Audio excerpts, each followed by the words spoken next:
Is it true that the Prophet Muhammad, peace and blessings be upon him, married a 9-year-old girl? Now the question stems from authentic hadiths or reports that young Aisha radiallahu anha, she married when she was 6 or 7 years old, and that the marriage was consummated when she was 9 years of age. How do we as Muslims respond? How do Muslims respond? One Muslim is quoted as saying, "My Prophet was a gentleman and he did not marry an innocent 7 or 6-year-old or a 9-year-old girl." Now Muslims also respond by saying there are reports suggesting that the Prophet Muhammad, peace and blessings be upon him, married Aisha radiallahu anha when she was 6 and consummated the marriage at 9. However, there are other evidences to support the fact that she may have been older. Now, while for many Muslims this would have been once enough of a response, there's now an expectation or demand that you clarify which of the two positions you take. Do you believe that Aisha, when she married the Prophet Muhammad, peace and blessings be upon him, was 9 years old or 6 years old, or was she older? Was she in her teens or her late teens, as some Muslims, suggest? Now, while evidence put forward to support the position that Aisha may have been older when she married may deserve attention, there is no documented report stating that she was older. But there are reports, authentic hadiths, that do clearly state that she was 6 or 7 years old when she married and 9 years old when she consummated the marriage. My response and my position this evening at this presentation tonight is simply to say it how it is, how it was reported. And that is, yes, according to hadiths, Aisha radiallahu anha did marry at age 6 or 7. She did consummate the marriage at age 9. And she did remain in this marriage until she was widowed for 9 years. Am I disturbed by this? Should Muslims overall be disturbed by this? Was it wrong? Was the marriage of Aisha wrong? Was the marriage of young Aisha, may Allah be pleased with her, at age 6 in the Arabian Peninsula 1400 years ago, was it wrong at that time, at that place? History tells us no. In its historical context, it was not wrong. How do we know this? Aisha was married at age 6. She remained living with her parents for 3 years until the age of 9, at which point, yes, the marriage was then consummated with the Prophet Muhammad, peace and blessings be upon him, when it was socially and morally considered acceptable by all concerned. That included her parents, that included the community around her, that included Prophet Muhammad's worst enemies who were ready to assassinate him, but did not see any reason to attack him on this particular marriage or union. And there was every opportunity for young Aisha to seek refuge with those enemies who would have given her immediate refuge against this marriage, but she didn't choose to do so, and it was never the case that she ever complained of it, even in her older widowed years. The bond between Abu Bakr and the Prophet Muhammad, peace and blessings be upon him, was already solid. This is one of the reasons Abu Bakr, may Allah be pleased with him, he hesitated in accepting the marriage proposal via this woman, Khawla bint Hakim, with the Prophet Muhammad. He said, because we're brothers.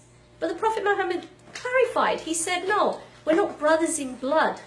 We're just brothers as in, hey bro, we're friends. We're close, we're that close, we're like brothers. So the bond was already there. So, whatever. The claim that chapter 65 verse 4 of the Quran, in conjunction with other verses, it stated that, I'll actually quote David Wood on this. He writes, if Islam allows a man to divorce a girl who isn't old enough to have her period, it follows that Islam allows a man to marry a girl who hasn't reached menses. Now notice David Wood is quite smart, I would say, in not saying a girl who hasn't reached puberty. Why?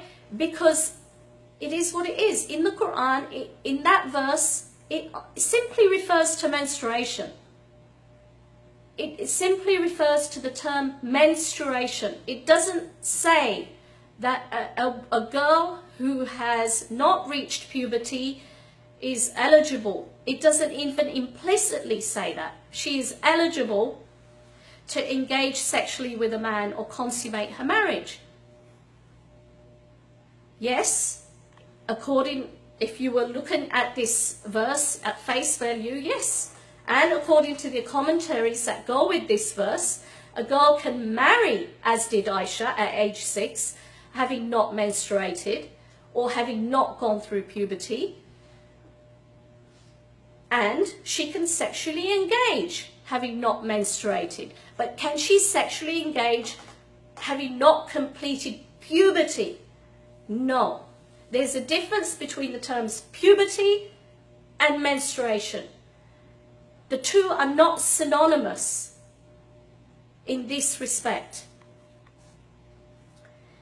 There is nothing in the Quran or Islam to prohibit marriage to those who have not yet menstruated, yet it would be disingenuous, inaccurate, and dishonest to say that the Quran or other Islamic sources endorse consummation of marriage or sex with prepubescent girls. Remember, not premenstrual girls, prepubescent girls. And we know puberty does not require menstruation to be complete. Aisha narrated, the Prophet said, it is essential to have the consent of a virgin. Aisha said, what if the virgin feels shy? The Prophet said, her silence then means her consent.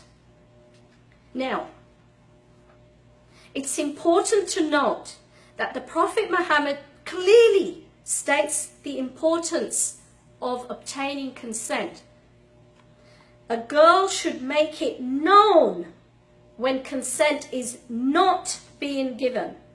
It doesn't mean that if she's silent, you know, that's it, that's her consent. Yes, if she remains silent, that is her consent. But the emphasis is she should voice her opposition. She should, you know, make it known. A woman's silence can be damaging. Even in a court of law today in the secular world, in cases of rape, you know, that we always hear cases where they say, well, she didn't say anything. I went ahead. The man says she didn't say anything. She didn't object. So this is where it's being made clear. Silence is taken as consent. Make it clear, make it known.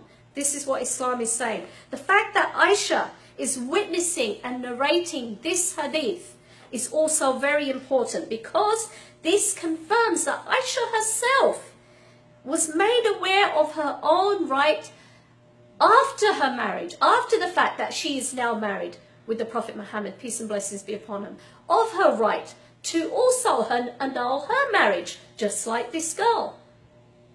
Some may argue, well, maybe she'd be too scared, too frightened to do so, or to challenge the authority of the Prophet Muhammad, peace and blessings be upon him. Why wouldn't she be able to challenge it? There were many enemies of the Prophet who would gladly give her refuge and fight the Prophet for her right and challenge him against his own word of annulling this other young girl's marriage. So, you know, it could be challenged. The Prophet's words could have been challenged, but she didn't. She lived a happy marriage. She never complained about her marriage. She was happy with the Prophet Muhammad. Peace and blessings be upon him.